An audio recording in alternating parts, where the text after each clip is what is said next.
Good morning mga idol. Ito po, narito naman po ang ating mga kabiker. Dinayo na naman po ang Kuya Big Bakery. Mga sir, maraming po salamat sa Kuya Big Bakery. Ano po bang binabalik-balikan nyo dito Kuya Big? Sir, Sa akin ay sigil sisig. okay po sir, maraming po salamat. Kayo po sir, may pandesal! yan po sir. Kayo po sir, ano yung binabalik-balikan nyo dito? Malunggay, Kayo po sir. Kayo po sir. si Kadino! Kayo sir, ano yung binabalik-balikan nyo dito? Mainit na kape. Pandesal. Ayan po, binabati ko nga pala po yung si Kuya Pig ng advance happy birthday. Birthday po ni Kuya Pig.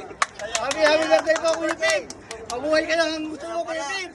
Ayan po, nagpapasokos po si Kuya Pig at kumakain po sila ng mainit na pandesal ni Kuya Pig. Shout out Philippines. Bati kayo mga idol, shout out sa Philippines. Bati kayo sa Pilipinas. Okay, bati kayo sa Philippines. Pilipinas, 127 years! Po, maraming salamat mga idol. Kaya mga idol, ano po inaantay nyo? Inaanyayahan namin kayo rito na puntahan nyo ang aming bakery. Dito lang po kami sa Kim Faisal, Similia. Backside lang po kami ng Nesto Supermarket. Diyan lang po kami. Dito po yung matatagpuan ng Kuya Pig Bakery. Kaya mga idol, ano po inaantay nyo? Arat na! Punta na kayo Kuya Pig Bakery. Maraming salamat.